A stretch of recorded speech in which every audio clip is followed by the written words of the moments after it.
Bonjour Julien Drey. Bonjour. Merci d'être avec nous aujourd'hui. Vous êtes conseiller du Parti Socialiste, conseiller régional d'Île-de-France. On va évidemment parler de ce qui s'est passé cette semaine dans votre famille politique, l'élection programmée d'Olivier Faure. D'ailleurs, commençons peut-être par ça.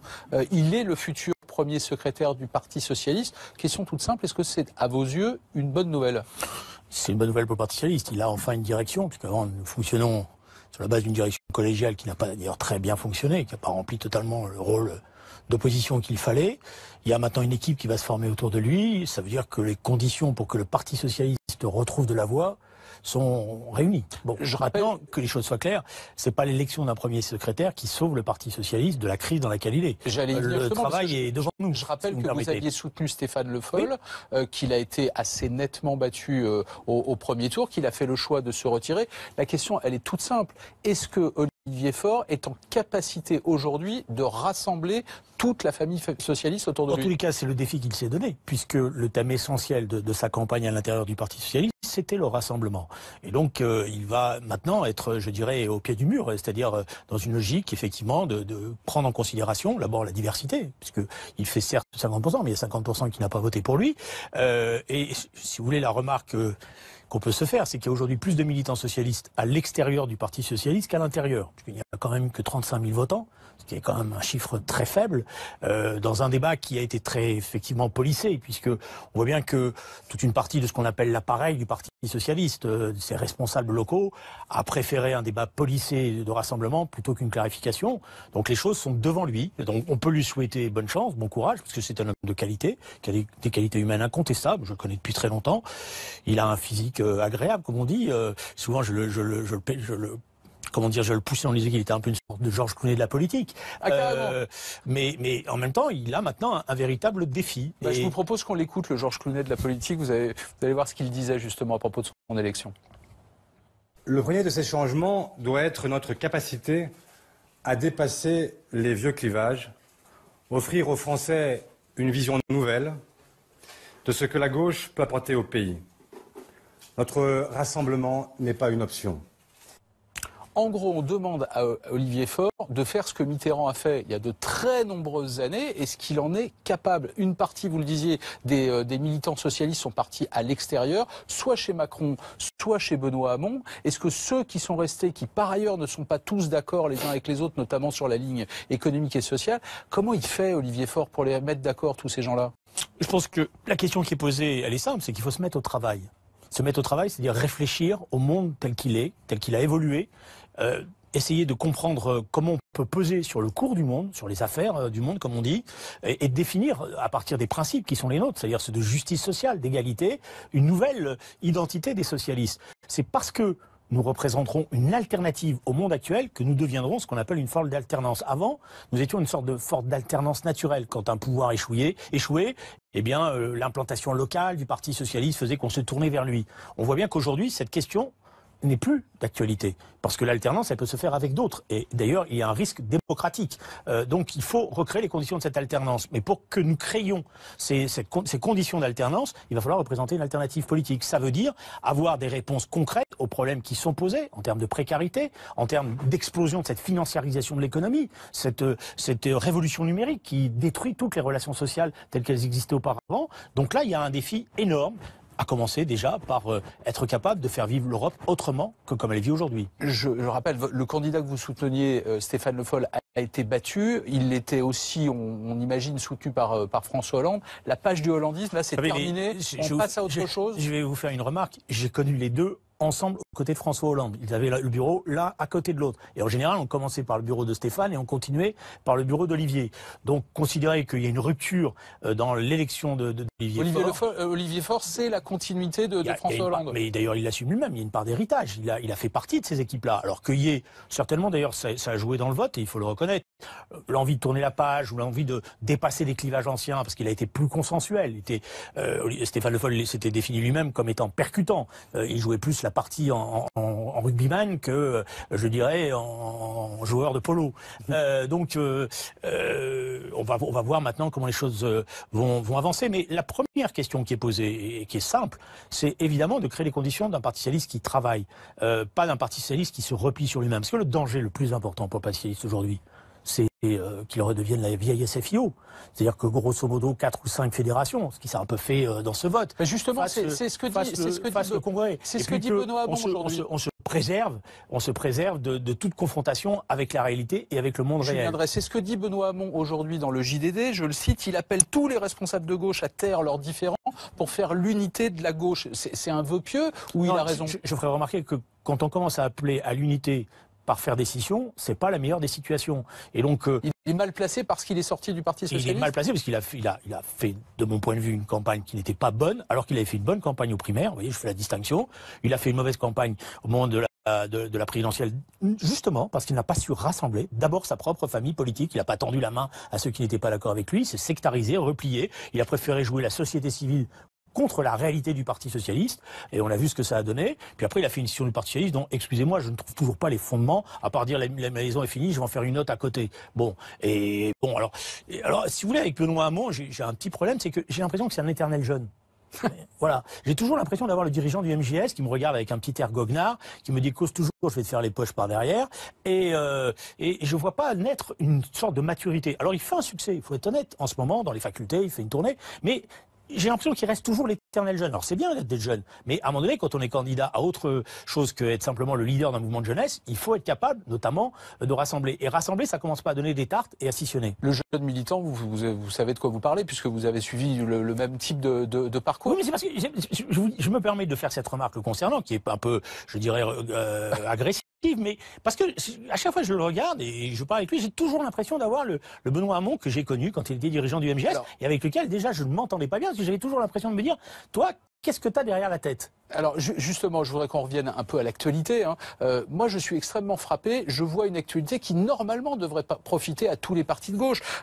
Les fonctionnaires sont mécontents, les cheminots sont sur le pied de guerre, et on n'entend pas le Parti socialiste. Si vous me permettez, avant qu'on parle de l'actualité sociale de la France, je voudrais prendre quelques minutes pour revenir sur quelque chose qui est pour moi la chose la plus importante de ce qui est en train de se passer à l'échelle du monde. En moment où nous parlons, les combattants kurdes sont enfermés dans la ville d'Afrin, pilonnés depuis plusieurs semaines par l'aviation du gouvernement Erdogan. Des centaines de femmes, d'enfants ont été victimes de cette agression. Le monde entier détourne son regard de cette situation. C'est une énorme lâcheté.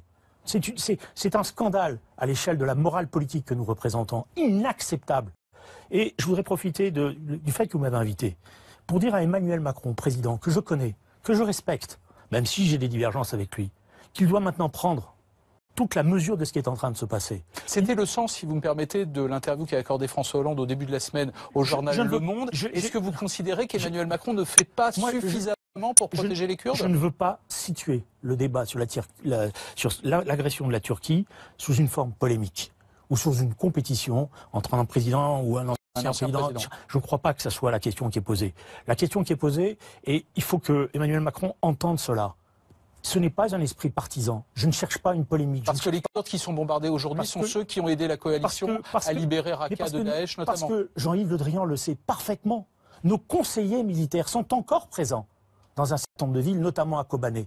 Parce que l'état-major français sait que nous avons travaillé main dans la main avec les combattants kurdes, et que ce n'est pas des milices, comme je l'entends parler, ce sont toute une population qui s'est pris en main face à un dictateur qui s'appelait Bachar al-Assad. Nous avons aidé ces gens-là pour qu'ils puissent remporter les victoires. Nous avons libéré la ville de Raqqa, où siégeait le cœur de l'organisation des groupes terroristes qui ont sévi en France, et où par exemple les journalistes français étaient détenus. Nous avons aidé à ce que la population kurde retrouve la liberté. Et là, ce qui est en train de se passer, c'est extrêmement dramatique. Alors, toutes les images télévision sont polarisées sur la Ghouta. On nous dit la Ghouta, c'est terrible, etc. Et tout. Et on oublie ce qui est en train de se passer, qui est extrêmement grave, par ailleurs, sur le plan diplomatique. Parce que, justement, si Erdogan, juste un mot sur Erdogan et les Turcs, et sur le rôle que joue Vladimir Poutine. Et j'insiste bien, c'est pas le peuple turc qui est en cause. C'est Erdogan et le réseau qu'il a construit autour de lui. La Turquie qui est par ailleurs membre de l'OTAN. Oui, mais qui joue justement de tous les tableaux et de toutes les faiblesses de cela. Or, la question, elle est très simple. Et c'est pour ça que je me permets cette interpellation en direction du président de la République. La question, elle est très simple. Il faut rendre le ciel d'Afrine infranchissable par l'aviation turque. Après, qu'est-ce que Emmanuel Macron peut faire sur ce terrain? Voilà. Non, mais concrètement, qu'est-ce qu'il peut faire? Je vais y arriver, laissez-moi 2 secondes finir. Vous avez, derrière moi, il est là et je lui ai demandé de venir. Le représentant de ce qu'on appelle le Rojava, c'est-à-dire l'ensemble des territoires kurdes. Le pauvre, il ne dort pas de la nuit parce qu'il vit au quotidien de ce drame. Il faut simplement que les autorités françaises discutent avec lui, comme avec les représentants, non pas des milices, mais des unités de défense, qui sont des femmes et des hommes, qui donnent leur vie pour défendre un idéal. Ils ne sont pas simplement là pour défendre un territoire, ils défendent aussi un certain nombre de principes qui sont les nôtres, en termes de laïcité, d'émancipation, de démocratie. Nous ne pouvons pas faire ça. Sinon, je vous le dis tout de suite, il y a une comparaison historique. C'est ce qui s'est passé pendant la guerre d'Espagne, où les démocraties ont détourné leur regard de l'écrasement de la République espagnole. On en a vu le prix en Europe. Et toute cette partie du continent risque d'en payer le prix si nous ne les aidons pas. Alors qu'est-ce qu'il faut faire? Très simplement. Prendre son téléphone, appeler M. Erdogan et lui dire maintenant ça suffit. Dire à M. Trump, nous la France, nous prendrons nos responsabilités. Et on n'appelle pas Vladimir Poutine? On appelle d'abord M. Trump et M. Erdogan. Et une fois qu'on aura fait ça, vous verrez que M. Poutine, parce que c'est toujours comme ça qu'il fonctionne, se rendra compte que le rapport de force change et il changera ses alliances. Parce que n'oubliez pas qu'il y a 6 mois, M. Poutine était à 2 doigts de faire la guerre à la Turquie. Il jauge au rapport de force de manière pragmatique. Il a le sentiment que désormais l'Europe se détourne de cette région du monde et il essaye d'en profiter. Et comme lui, il n'a pas de principe, il pactise avec n'importe qui. Le message est passé. Je reviens à la situation nationale. Vous avez déjà à plusieurs reprises pointé, disons, le rôle d'Emmanuel Macron dans la non-défense des inégalités dans ce pays. Il y a un conflit visiblement latent et prochain à la SNCF avec les cheminots. Les retraités sont dans la rue. Les fonctionnaires sont dans la rue le 22 mars prochain.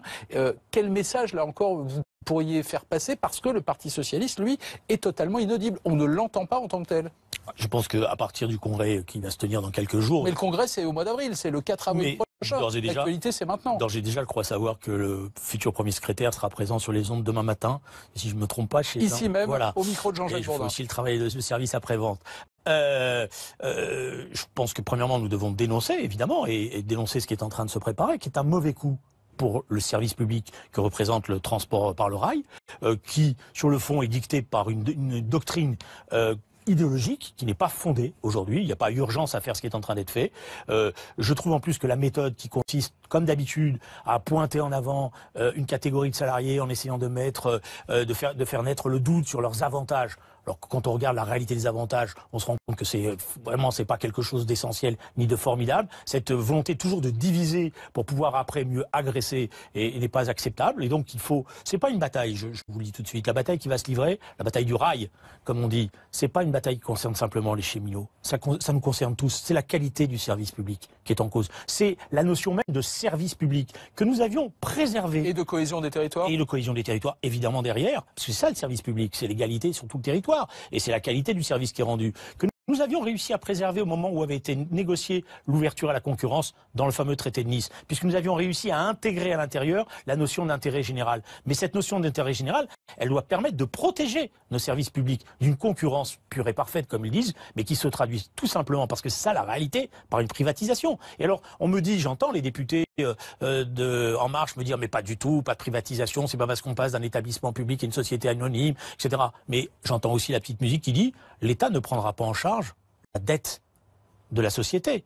Et qui va donc prendre en charge? On voit bien qu'il va falloir faire appel à ce moment-là à des capitaux privés, parce que c'est toujours la même chose, qui vont à partir de là jouer le rôle de la pyramide. On est en train de préparer une privatisation. Mais évidemment, mais sinon il n'y a pas besoin de changer la nature de l'établissement. En tous les cas, c'est ça qui se prépare, et ça va se préparer d'ailleurs dans la fermeture des petites lignes. Et là aussi, c'est injuste, parce que le grand déficit de la SNCF, c'est pas la SNCF. C'est le pouvoir politique qui l'a créé, y compris en imposant parfois des tracés qui se faisaient au gré de certaines amitiés politiques. Ou au gré d'un certain nombre de montages financiers. Je pense notamment à la société Vivendi dans la ligne Aquitaine, c'est l'État qui a investi et celle qui touche les dividendes. Donc vous voyez bien que c'est pas la SNCF qui a créé le déficit. Juste d'un mot avant de céder la parole à Henri Vernet, est-ce que le 22 mars vous serez dans la rue aux côtés des fonctionnaires? Je serai évidemment aux côtés des fonctionnaires, parce que c'est normal, il faut défendre aujourd'hui les fonctionnaires, il faut défendre les services publics. Il y a certainement des réformes à faire. Il ne s'agit pas de défendre un statu quo, Il y a des améliorations. D'ailleurs, ils font des efforts. Quand on regarde l'évolution de la SNCF, on voit qu'il s'est passé des choses. Les salariés de la SNCF ne sont pas restés comme ils étaient dans les années 30. Alors on me dit, il y a la pénibilité. Oui, je veux bien. La pénibilité pour conduire peut-être les locomotives, mais la pénibilité du travail de ceux qui sont sur les quais ou qui sont dans les trains, elle a sacrément augmenté parce que les relations sociales se sont détériorées. On va parler d'autres sujets avec Henri Vernet du Parisien aujourd'hui en France.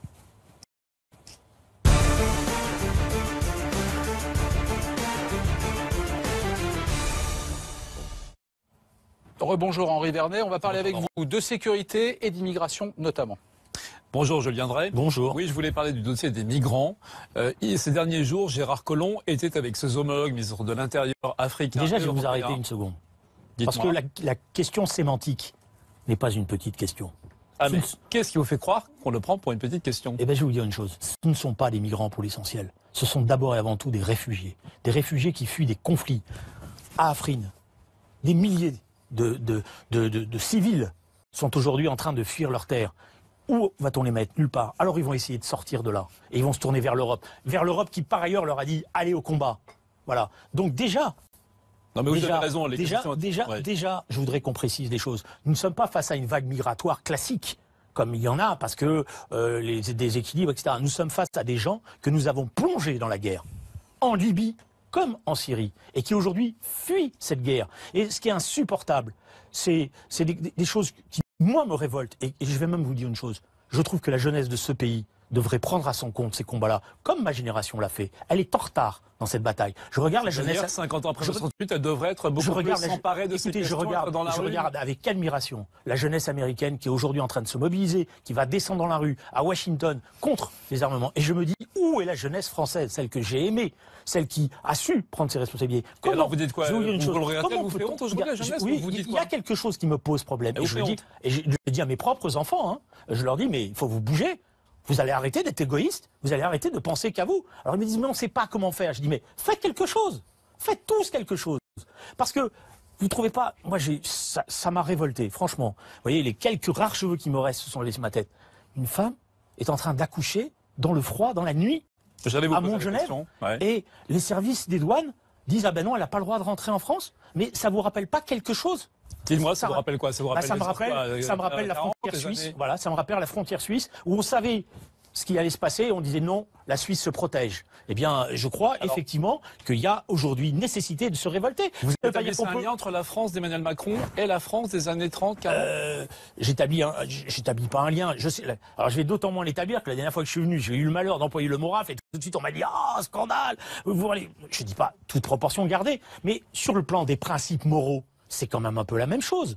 Je veux dire, à partir du moment où on sait le drame que fuient ces gens-là, à partir du moment où on sait qu'ils fuient des dictatures, à partir du moment où on sait qu'ils risquent leur vie, vous vous rendez compte, dans le froid, dans la nuit, il y avait 2 enfants de 4 et 6 ans, un père, on lui a dit, toi tu restes en Italie, et elle va accoucher, et on ne savait pas quoi faire. C'est ça la France?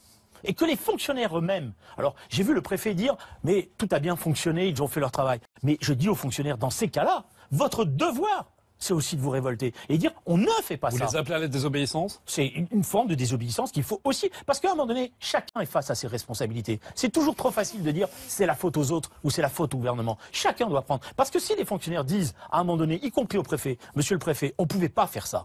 On ne peut pas faire ça. Et donc on a pris nos responsabilités, on les a accueillies. Eh bien, je pense que le préfet à ce moment-là, il dit oui, vous avez eu raison. Qu'est-ce que vous êtes en train de dire? Que la France est en train de perdre son âme, son honneur, sa dignité, devant cette politique migratoire qui est d'ailleurs conduite par un de vos anciens camarades. Et oui, mais c'est d'ailleurs ça qui me pose problème. Et je lui dis, Gérard, n'oublie pas qui t'as été.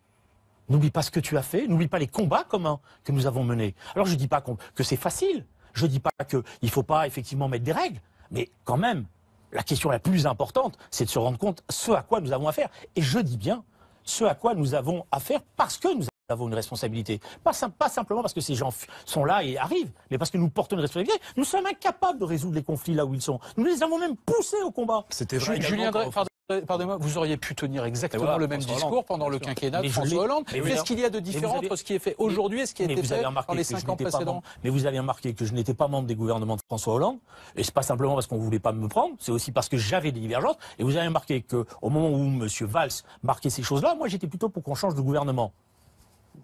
comprenez ce que je veux dire. C'est une réponse.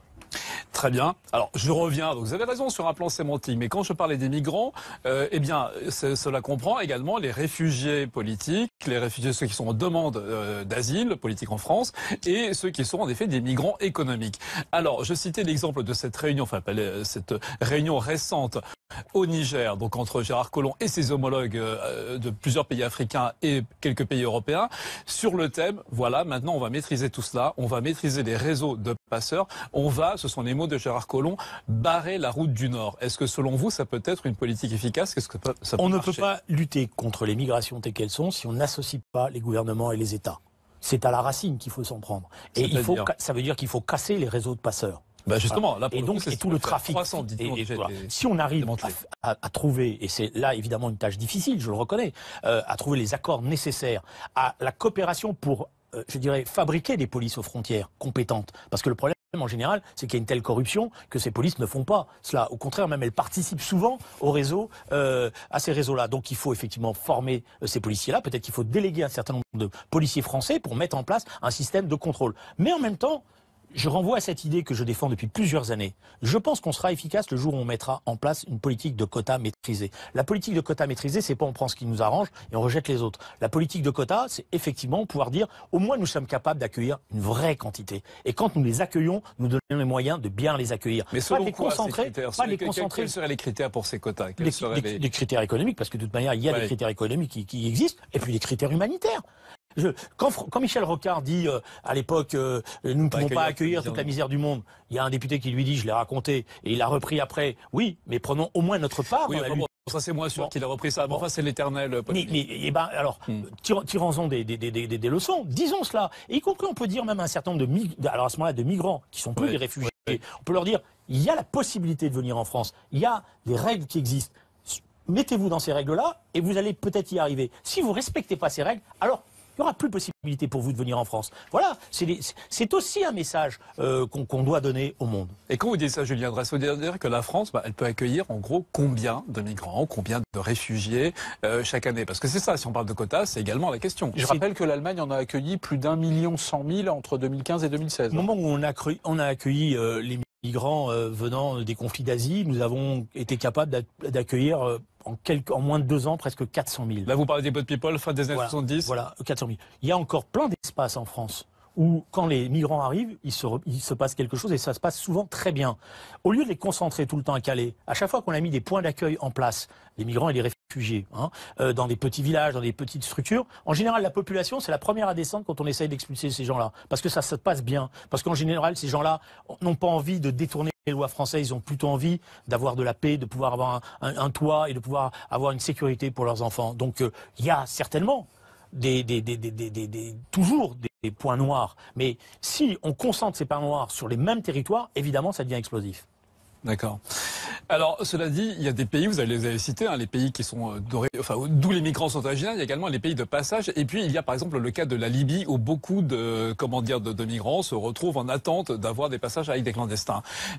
Or, l'Europe est parfois accusée, soupçonnée de payer, en quelque sorte, les Libyens pour que finalement ils retiennent un petit peu sur leur territoire ces migrants. Est-ce que là, il n'y a pas une hypocrisie majeure? C'est d'ailleurs ce qui fait l'objet d'un accord ouvert avec la Turquie sur un autre... C'est ce que j'allais vous dire, il y a déjà un accord comme ça. Plus de 3 milliards d'euros sont donnés, 3 milliards sont donnés par l'euro, 6 milliards au total sont donnés par l'euro pour pouvoir permettre à la Turquie... C'est du problème. Voilà. Non, alors, c'est pas une raison. On voit bien que si les choses sont pas organisées, on va avoir effectivement des drames et l'exploitation de ces drames, qui paralysera les gouvernements, parce que devant l'exploitation de ces drames, ils reculeront, parce que c'est ça aussi ce qui se passe. Donc il faut organiser les choses. L'organisation, c'est lutter contre les réseaux de passeurs. Voilà. Je trouve que, par exemple, en Méditerranée, nous ne luttons pas assez contre ces réseaux de passeurs. Voilà. Il n'y a pas assez de bateaux qui surveillent. Donc, on va pas me dire à moi, la Méditerranée, elle est grande, certes, mais quand même, c'est pas l'océan Atlantique ni l'océan Pacifique. Il y aurait les moyens. Voilà. Il suffirait de déployer un peu plus de moyens. Les Européens se coordonnent davantage. Et d'éviter d'avoir ce à quoi on assiste, quand même. Je veux dire, insupportable là aussi. Ces bateaux qui coulent quasiment toutes les semaines avec des populations civiles. Si on avait un peu plus de moyens coordonnés de l'Europe, On pourrait arrêter au départ. Il suffirait d'avoir la circulation. Et en arrêtant au départ, à partir de là, réimplanter. Là aussi, il y a un schéma européen d'aide à tous ces pays-là pour permettre que ces populations ne se sauvent pas. Donc, une aide au développement qui doit être substantielle. Henri, une dernière question. Dernière question. On voit un effet politique à ce phénomène. C'est la montée partout en Europe des populistes. Tout récemment en Italie, les deux partis, et notamment la Lega du Nord, qui a remporté un vrai succès, non pas les élections, mais un succès, en faisant toute une campagne sur ce dossier des migrants. Est-ce que comment vous réagissez à cela et est-ce que d'ailleurs cette montée des populismes, elle vous inquiète? D'abord, elle m'inquiète, mais en même temps, je pense que les choses ne sont pas jouées. Regardez la France, et c'est en ce sens-là qu'elle est formidable. Quelle est Marine Le Pen au dernier présidentiel? Oui, mais regardez autre chose. Quelle est la chanson qui va représenter la France à l'Eurovision et qui a été choisie par les téléspectatrices et les téléspectateurs? C'est une magnifique chanson. C'est un appel à la tolérance, c'est un appel à prendre en considération. C'est Madame, Monsieur, et c'est une chanson qui s'appelle Merci.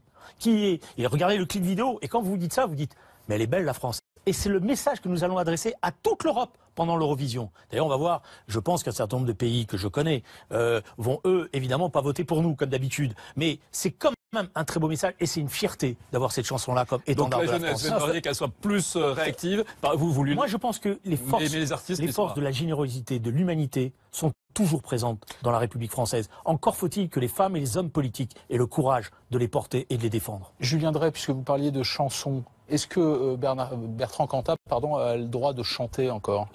Vous me permettez, c'est pas la même comparaison. Non, mais c'est une façon de poser la question. Oui, je vois bien que vous rebondissez là-dessus.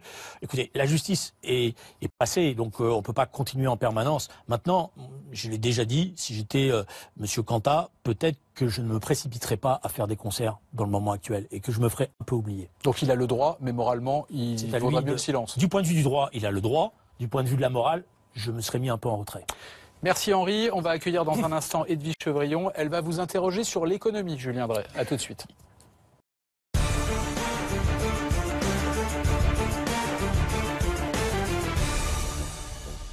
Suite de ce BFM politique avec Julien Drey et on accueille Edwige Chevrillon. Tout à l'heure, je vous ai vu sursauter à la réponse de Julien Drey sur la SNCF. Qu'est-ce qui s'est passé? Bonjour Julien Drey. Bonjour. Oui, vous avez dit qu'il n'y a pas urgence à réformer la SNCF. J'aurais dû ajouter urgence à réformer brutalement la SNCF. Ah, déjà c'est une nuance, enfin si on peut dire, si la brutalité est une nuance, oui, parce que vous êtes quand même d'accord qu'il faut faire des choses. Sinon, ouverture à la concurrence pour la SNCF, à ce moment-là, c'est très mauvais. Je ne suis pas un socialiste qui passe son temps à penser que le modèle du passé était le modèle idéal. On pourrait s'interroger là quand même. C'est bien que vous vous interrogiez, donc c'est bien que j'essaye de vous montrer que les choses ne sont pas figées comme vous le dites. D'ailleurs, c'est vous qui avez dit cette phrase. D'accord, ok, voilà, j'assume. C'est pour ça que j'ai nuancé. Voilà, je pense pas que la question qui est posée aujourd'hui, c'est le statut des salariés de la SNCF. C'est un frein à la mobilité. C'est un frein à la mobilité, quoi. C'est le fait qu'on donne des billets pour les parents et pour les enfants. Non, pas ça coûte 110 millions d'euros. Excusez-moi, c'est compliqué de faire travailler un cheminot dans une autre filiale. C'est un frein, c'est une rigidité. Alors on peut discuter de ça, mais on n'est pas obligé de tout casser pour discuter de cela. On peut discuter sur la mobilité, mais on ne peut pas commencer par dire que par ailleurs, le salarié de la SNCF, il n'est pas productif. Il est quand on regarde les chiffres, parmi les plus productifs d'Europe. Il est même à touche-touche avec les salariés allemands. Mais donc, alors, lorsque vous entendez dire que le surcoût est 30%, moi je me méfie un peu des chiffres, donc je vais vous dire une chose. On nous dit, par exemple, j'ai regardé, parce que j'ai voulu regarder moi aussi, on me dit, vous comprenez, le statut des salariés de la SNCF, ils ont énormément de jours de vacances par rapport aux autres. J'ai regardé, ils ont 132 jours de vacances, et le salarié, en général, en France, on a 131. Quel avantage? On me dit, vous vous rendez compte, les avantages sur les retraites, etc. Mais en même temps, il y a une modération. Je vous signale qu'à l'intérieur, 30 secondes, je vais finir. À l'intérieur même de la SNCF, il y a des rapports qui disent, de toute manière, le jour où on va privatiser, ça risque de nous coûter plus cher qu'on ne le croit, parce que à ce moment-là, il faut faire évoluer. Parce qu'en termes salariaux, à ce moment-là, toute une série de choses que nous pouvons modérer parce que c'est le statut de la fonction publique vont exploser. Et donc les compétences qu'on sera obligé de recruter à ce moment-là, on sera obligé de les payer plus cher. Qu'est-ce qui justifie aujourd'hui le statut des cheminots? Une histoire, une histoire, ça compte. Oui. Voilà, une histoire, premièrement. Deuxièmement, aussi, la réalité du travail. Parce que c'est le travail du dimanche, c'est le travail de nuit, c'est les horaires, c'est des vies familiales qui sont brisées à cause de ça. Donc il y a des avantages qui compensent, y compris sur le plan salarial. Donc il ne faut pas toucher au statut des cheminots. J'ai jamais dit qu'il ne faut pas toucher, on peut discuter. Je vais vous donner un exemple. Les conducteurs de train aujourd'hui ne sont pas dans les mêmes situations que les conducteurs de train avec les locomotives à charbon. Donc là aussi, on peut faire évoluer les choses et harmoniser. Mais en même temps, je peux vous dire que ceux qui circulent dans les rames, aujourd'hui, regarde des tensions, vous avez qu'à être dans des trains, vous allez voir comment ils se font engueuler dès qu'il y a un minimum de retard, ou ceux qui sont dans les gares, en termes de conditions de travail, c'est pas rien. Hein. D'accord, vous êtes et pour des salaires, que la situation de la SNCF n'est pas florissante. Et pour des salaires qui sont... Mais je vous dis, la situation de la SNCF est pas florissante parce que le pouvoir politique porte une énorme responsabilité. Quand vous prolongez, vous détournez une ligne de TGV parce que tel Premier ministre a demandé qu'il y ait un arrêt dans sa ville ou que vous allez... Il n'y a pas que ça. Il y a ça, il n'y a pas que ça. Les 46 milliards de dettes. Ça justifie pas, mais ça en explique une bonne partie. Je peux vous le dire, ça en explique. Quand par ailleurs on a surpoussé au TGV au détriment des petites gares ou des petites lignes, quand par ailleurs on a abandonné la bataille du fret parce qu'on a cédé au lobby routier, c'est-à-dire qu'on a considéré que le lobby routier était trop fort, donc on a, et en termes écologiques comme on dit, c'est une faute, bah voilà, on a fragilisé la SNCF. Parce que sur le fret, la SNCF était en capacité de faire beaucoup mieux. Elle est en capacité de faire beaucoup mieux. Lorsqu'on regarde ce qui se passe en Allemagne, en Italie, on voit que la social-démocratie est en train un peu de disparaître du cadre politique. Est-ce qu'il n'y a pas un risque justement en France? Et à ce moment-là, puisque je pose des questions économiques, quelle doit être la ligne économique, la politique économique du nouveau secrétaire du Parti socialiste? Est-ce que c'est libéral socialiste, c'est le social-démocrate, c'est quoi? Je pense qu'il faut, si vous me permettez, la social-démocratie est en crise parce qu'elle n'a pas été capable de comprendre l'évolution du monde. Ouais. C'est même un paradoxe. La social-démocratie, au début du siècle, elle est ce qu'on appelle internationaliste. Elle voit le monde, elle veut briser les frontières, elle veut rassembler les peuples. Et plus on avance dans l'internationalisation, notamment du capital, et plus elle devient nationale. Et chaque pays commence à penser à lui-même. Et on se retrouve dans une compétition en pensant que chacun va s'en sortir par rapport à l'autre. Donc déjà, la social-démocratie, elle doit devenir plus européenne. Elle doit devenir plus internationaliste. Je vais vous prendre un exemple très simple sur lequel je veux revenir. Je considère aujourd'hui qu'une des batailles essentielles va être le partage des richesses créées par les multinationales du numérique. Si chacun mène sa bataille dans son coin, on ne va pas y arriver. Alors, en l'occurrence, c'est une bataille qui est en train d'être menée sur le front européen. À 2%. Alors que c'est une étape. Mais tant mieux si on commence. Mais moi, je veux aller plus loin. J'ai défendu, au début, ça a fait sourire. Tout le monde m'a dit, ah, qu'est-ce que c'est que ce truc? Une dotation universelle de 50 000 € pour les jeunes de 18 ans, c'est ça? Encore plus loin, parce que j'ai affiné, parce que je travaille avec un groupe, et d'ailleurs nous allons sortir un manifeste qui va expliquer tout cela. Oui, je considère que les 23 milliards d'euros, puisque c'est ça que ça représente par an, sont rien à côté du chiffre d'affaires réalisé à l'échelle de la planète par l'ensemble des multinationales. Ceux qui ont calculé les 23 milliards en disant, mais regardez, c'est pas le chiffre d'affaires que font les GAFA. Je dis oui, mais moi je prends toutes les multinationales du numérique. Et là, on rentre dans une autre affaire. Et regardez les capitalisations boursières de cette société aujourd'hui. Regardez le chiffre d'affaires mondial qu'elles font. 638 milliards d'euros. Julien Drey, quand même, sur quelle ligne doit être la ligne de l'actuel Premier secrétaire du Parti socialiste? Est-ce que c'est une ligne qui est plutôt vers Benoît Hamon, Mélenchon? Est-ce que c'est une ligne qui est plutôt vers le macronisme? Non. C'est quoi la ligne? La ligne, c'est celle menée par Manuel Valls et François Hollande? Non, la ligne pour moi, c'est celle de ce qui est toujours la même, le réformisme conséquent, c'est-à-dire la bataille pour l'égalité et la justice sociale. Donc, si vous voulez que je sois clair, je suis contre remettre en cause l'économie de marché aujourd'hui, mais pour moi, je ne suis pas à genoux devant cette économie de marché. Je veux la corriger, je veux la contrebalancer, je veux préserver un certain nombre de principes de justice et d'égalité sociale. Et je veux intervenir dans l'économie quand il y a besoin de préserver cela. Voilà, c'est une social-démocrate moderne, mais qui se veut maintenant européenne et internationaliste. Voilà, donc sur la question du numérique, il y a une bataille formidable à mener, et je pense que c'est même... Là, vous soutenez le gouvernement parce qu'ils essayent en tout cas de faire bouger les lignes. Non, je soutiens si ça aboutit, pas simplement à 2%, mais à une véritable captation. Parce que vous savez combien payent d'impôts ces sociétés du numérique en Europe? Le taux d'imposition, 8%. Alors que toutes les autres sociétés sont à 22%. C'est normal, ça? C'est normal qu'on accepte cela?